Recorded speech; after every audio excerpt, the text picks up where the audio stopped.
Adventures in time and space, transcribed in future tense. Dimension X.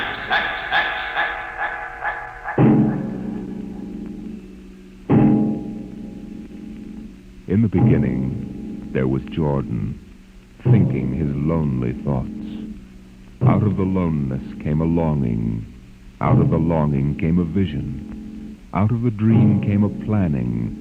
And out of the planning came decision. Jordan's hand was lifted, and the ship was born.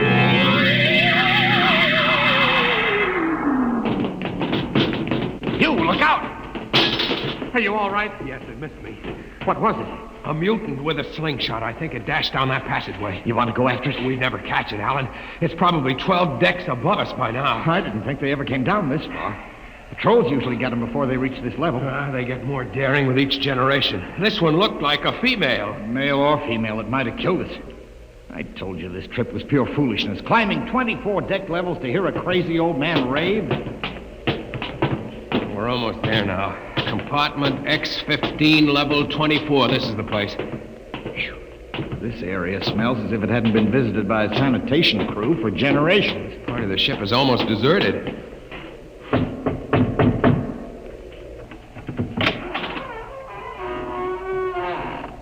Yes?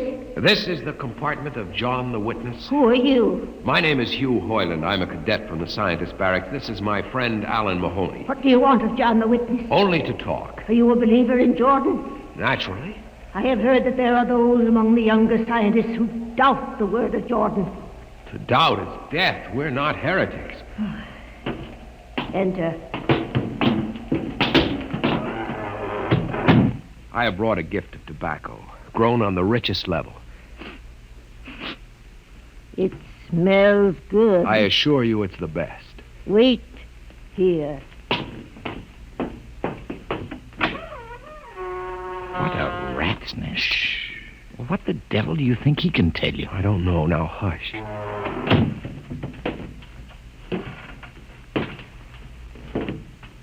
Well? You are John the Witness? I am? Good eating to you.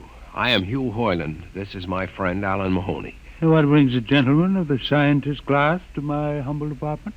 I have heard that you and your parents before you have long been keepers of the legend of the ship. Since Jordan gave the word. I am anxious to hear the word as Jordan spoke it. Why? You see, among the young scientists, there have been some who talk against the word. Regulations against such heresy? Some of them say the ship has no purpose. They say that we're here accidentally. That we have no more grace in Jordan's eyes than the most deformed mutant who dwells in the highest level of the ship. What shall I say to you? I wish to hear the word from the mouth of one who knows, that I may become more convinced. Sit. You have gift for the witness? The finest tobacco. Good. I will dim the light. Now, pay close attention, for these are the words as my father's father's father gave them to his son's son's son. This is how the ship came into being, how our people were created. In the beginning, there was only Jordan, thinking his lonely thoughts. In the beginning there was darkness, formless and dead. Out of the loneness came a longing. Out of the longing came a vision. Out of the dream came a planning. And out of the planning came decision. Jordan's hand was lifted, and the ship was born. Mile after mile of good compartments, tank after tank for golden corn, ladder and passage, door and locker, fit for the needs of the yet unborn. He looked on his work and found it pleasing, meet for a race that was yet to be. He thought of man, and man came into being. Then Jordan checked his thought and searched for a key. Man untamed would shame his maker. Man unruled would spoil the plan. So Jordan made the regulations, some to speak and some to listen. Order came to the ranks of men. Crew he created to work at their stations, scientists to guide the plan. Over them all he created captain, made him judge of the race of man. Thus it was in the Golden Age.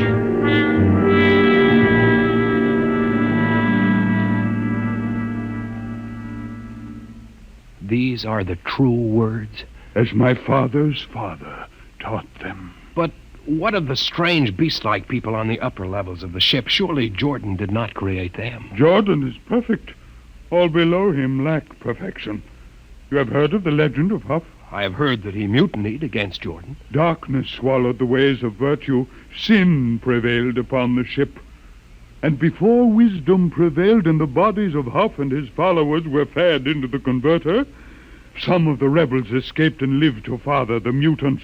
They are tainted with the sins of their fathers. One more question, witness. Speak. What is the ship?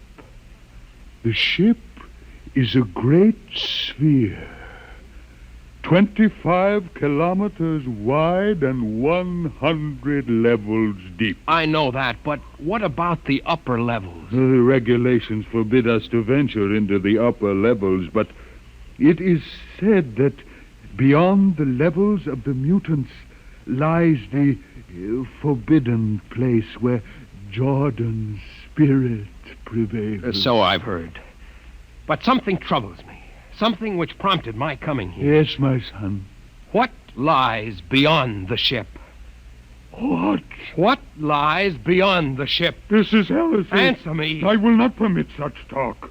The ship is complete. The ship is universal. The ship is everywhere. The ship is endless. Your mutterings are those of a frightened old man. They answer nothing. You question the word? I think you lie. Hear me, Mr. Highland.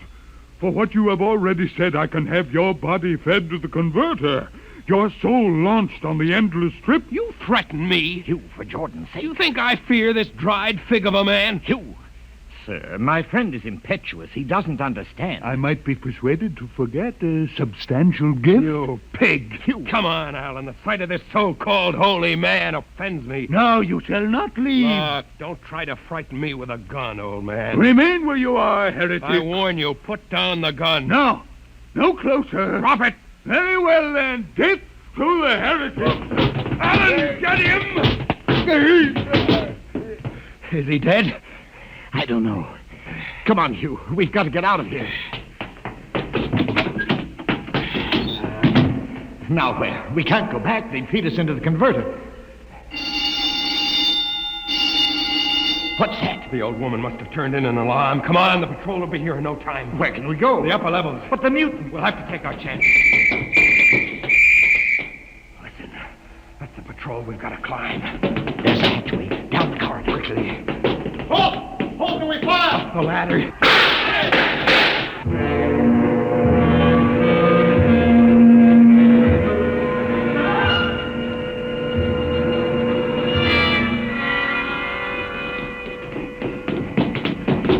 Hugh, wait.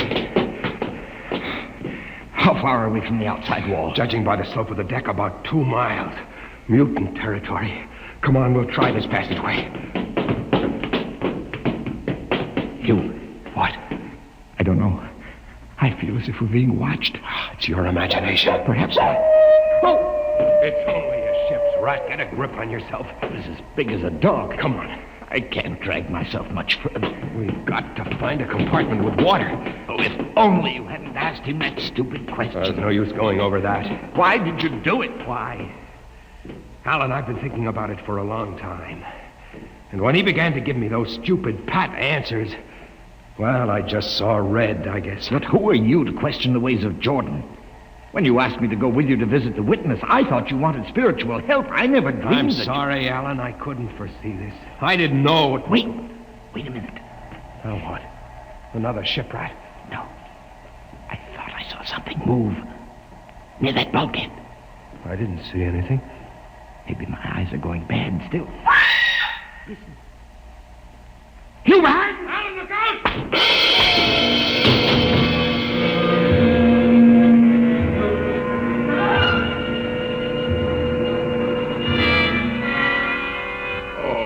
Oh.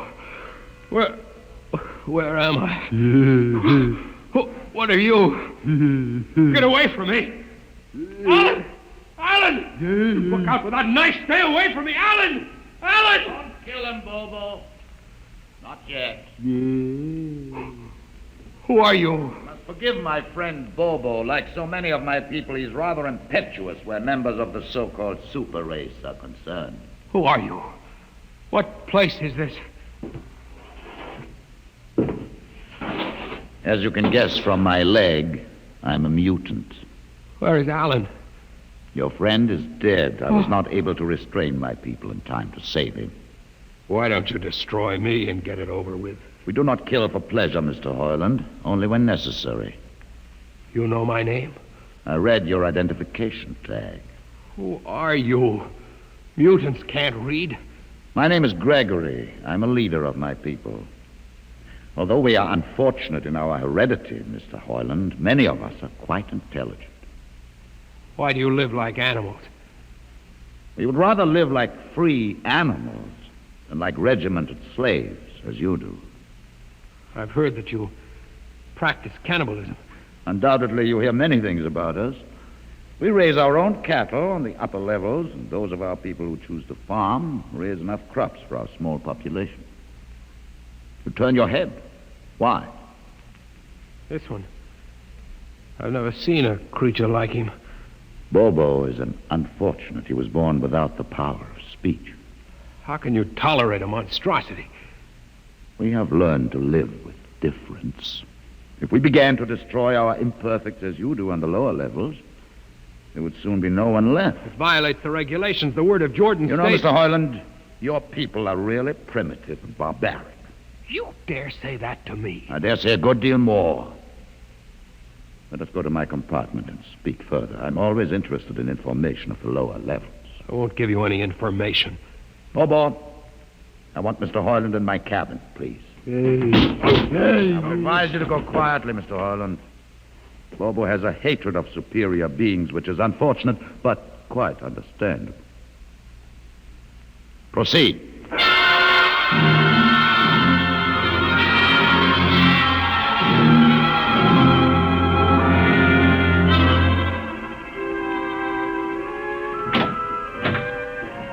Enter, Mr. Hoyland.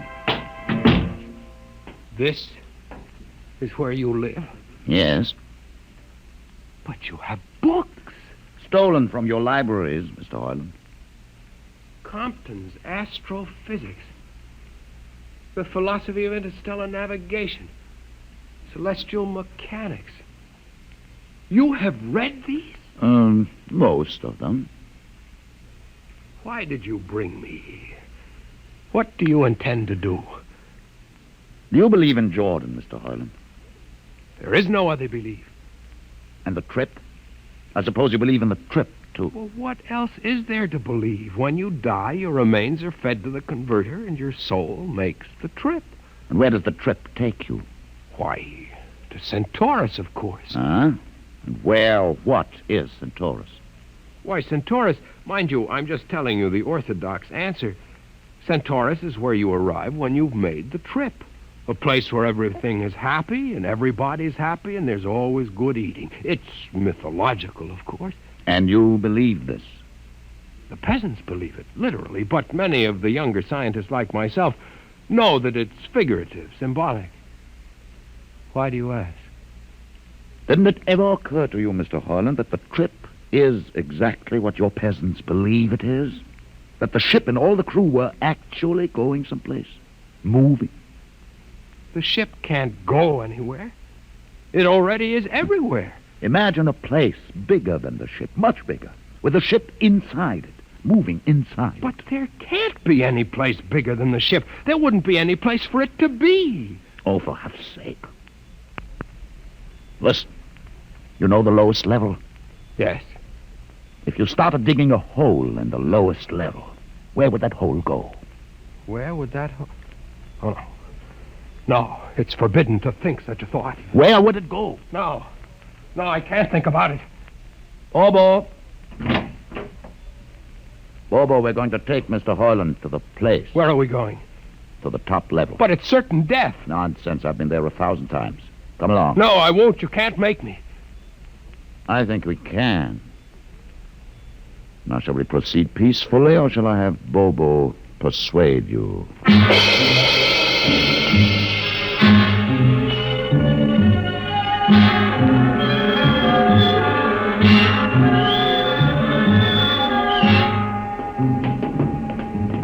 Open the door, Bobo. Inside.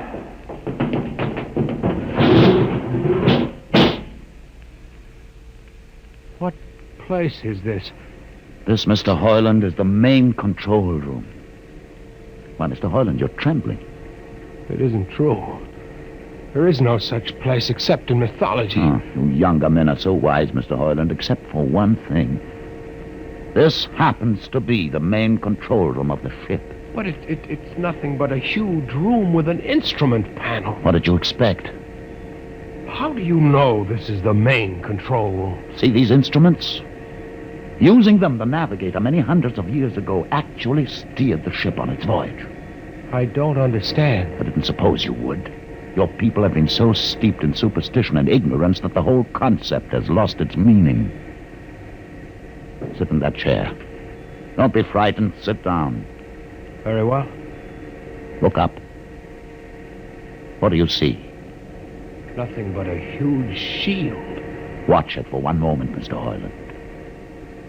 You are going to see something that few of us have ever been privileged to witness. Something so dazzling that you may find it hard to accept at first. But it is there. It is a reality. And ultimately you must accept it. What are you doing? I'm dimming the lights. Don't be frightened. Keep your eyes focused on the shield above us. Ready? Watch. The shield. It's sliding back. Ghost of Jordan. Well? What am I seeing?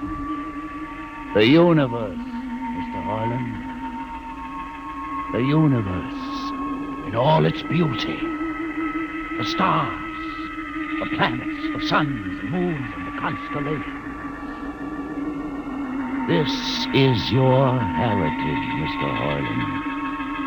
The heritage you've been too stupid to seize. But it can't be. The ship is the universe. There is nothing but the ship. Ah, but there it is. You see it before your eyes, spread out like a canopy of glory. You still deny it? Answer me, Mr. Hoyland. Do you deny it? No, I can't. They lied. They lied to us.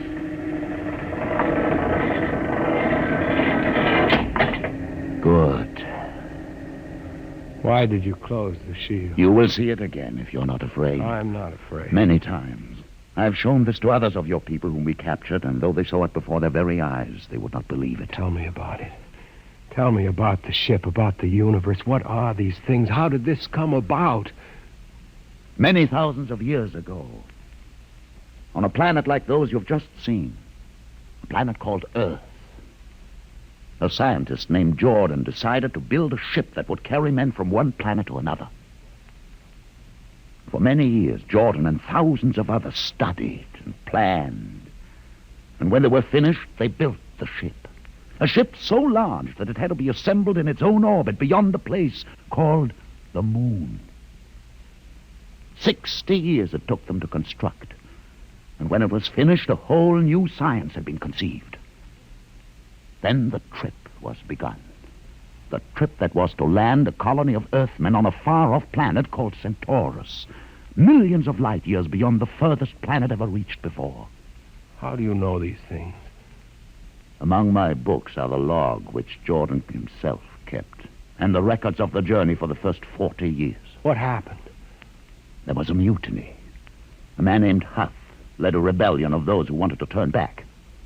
In the struggle, the navigators were killed, and the crew fell into a state of anarchy. In the years to follow, small groups of men tried to organize the ship for navigation, and each time they failed. Finally, the whole idea was abandoned. And so for centuries, we have swung in space, unmanned, undirected, living in a lost world of our own making, without purpose, without direction. Why have you told me this? Why have you brought me here? You could have killed me. Can you guess? No. No, I can't. Unless... But it would be too fantastic. Well, You want to finish the trip. Yes, that's it. What would it take to do it? a miracle almost. The crew would have to be trained, many people, each skilled in a certain duty. Couldn't you train your own people? We are too few. Besides, the main drivers in the lower levels where my people are forbidden to go. No. It would mean that both our peoples would have to work together. Our differences encouraged rather than denied. It can be done. You showed me. You can show others. I can show them. Can you? I'll see the captain himself. I have an uncle on the central board. I'll tell him what I've seen here. And do you think he'll believe you? Send one of your people with me. That's asking a good deal. I'm risking a good deal by going back. Very well. Bobo will go with you. He can't talk. There will be no need for talk. I will write a message guaranteeing safe conduct for a group of unarmed scientists to visit the main control room. Bobo will take you safely through our territory. What happens when you reach your own level is up to you.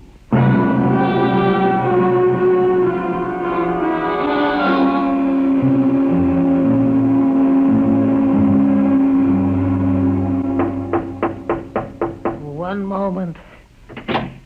Yes, what you... Quick, Uncle, let us in. But this mutant... He's harmless, please. Now, what is this? You're wanted I know for... all about that. Listen, Uncle, I must see the captain. The captain? Are you mad? You're a council member. You can get me to see him. They'll kill you. You're wanted for heresy. I don't care. I must speak with the captain. You're close to him. You can arrange it. I don't understand why... Uncle, listen to me. The ship is moving. I can prove it. Do you understand? There is a purpose in the ship. I don't understand what you're babbling Never about. mind. Just talk to the captain. Tell him I have information of tremendous importance. Tell him I've arranged a truce with the mutants. A truce? Here, show him this paper signed by their leader. Do it, Uncle, for my sake. I don't know. Please, Uncle. If I'm to die, let this be my last request to you. Very well. I'll speak to the captain. I'll try.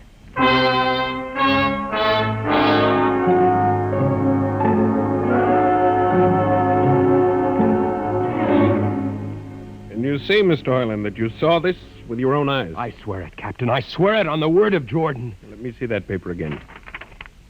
What do you think, Commander Erst? I don't know, sir. It might be a trick. I guarantee you safe conduct. If these things are as Mr. Hoyland reports them, it would pay to risk a few lives. The man is a convicted heretic. Still, we mustn't discount his word entirely. He has a safe conduct. The mutant risked its life coming with him. I think we might investigate. You will do it? I'll have an expedition outfitted. Dismissed, Mr. Hoyland. Thank you, sir. Thank you. Captain, do Commander Erst. Sir. You'll make the necessary arrangements for an expedition. I trust you understand. Perfectly, sir. Perfectly.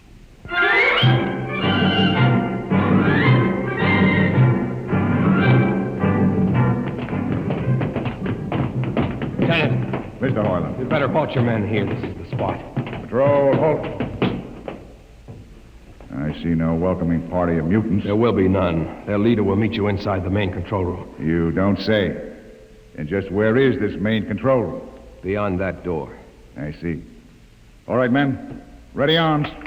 Why do you ready arms? In case of ambush. Ambush? Don't you think they could have ambushed you on the way up here a good deal more easily? You know, Mr. Hoyland, I think you're a mutie lover. They have a place in the converter for that kind. Lieutenant, are you mad? No, Mr. Hoyland. But most certainly you are. To think that we could be lured up here to be slaughtered with a fantastic story about some mythical control room. Guns ready, sir. Lieutenant, I warn you, these people have acted in good faith. If you break that Call faith your now... mutants to open the control room, Mr. Hoyland. No, not until those guns are dismounted. As leader of this expedition, I order you to call them. I refuse. You cannot do this thing. This is no way to keep a truce. Very well, if you refuse. Oh, there! Mutant! Come out! For Jordan's sake, Lieutenant. Too quiet for comfort. Mutant! Open the door! Please, Jordan, don't let anything happen. Please don't. It's opening. Ready, men. Someone's coming out. Look at his leg. Horrible. Steady. He's walking toward us. Yeah, I can't stand this. Look out! Gregory! No! You fools! You've killed him! Here come the rest of them. Fire!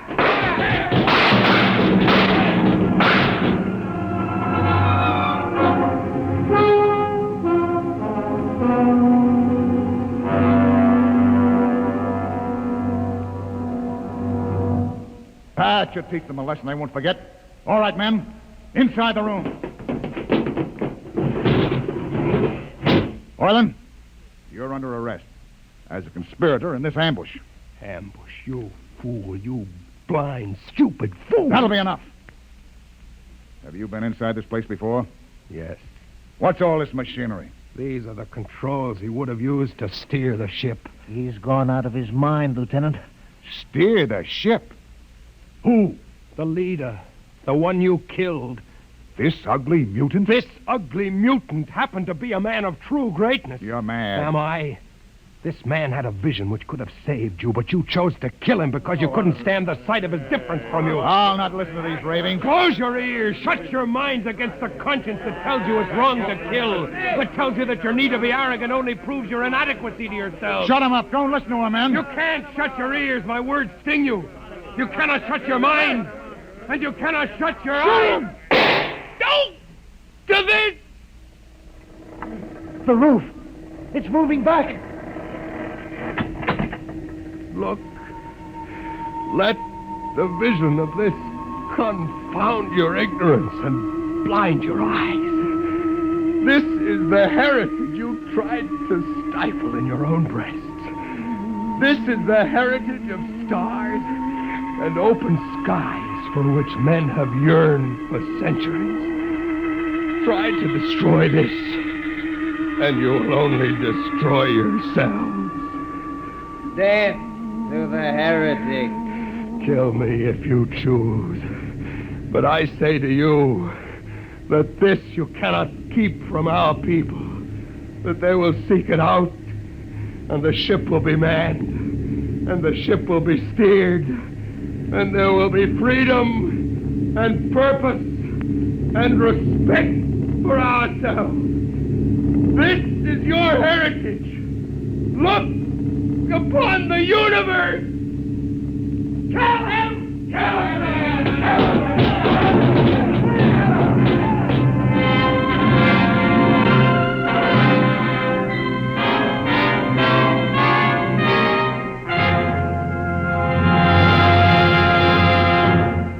You have just heard another adventure into the unknown world of the future, the world of...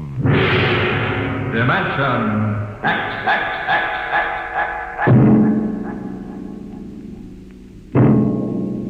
This has been the concluding broadcast in the current series of Dimension X. If you are interested in the continuation of this series, please write and tell us so. Your ideas and suggestions will be given the most thoughtful consideration in determining the future of this program. Just drop a letter or postcard to Dimension X, care of NBC, Radio City, New York. Today, Dimension X is transcribed Universe, written for radio by George Lefferts and based on a story by Robert Heinlein. Featured in the cast were Mason Adams as Hugh and Peter Capell as Gregory. Your host was Norman Rose. Music by Burt Berman. Engineer Bill Chambers. Sound created by Manny Siegel, Max Russell, and Wes Conant. Dimension X is produced by William Welch and directed by Edward King. Ed Archie Gardner tangles with Tallulah Bankhead on The Big Show.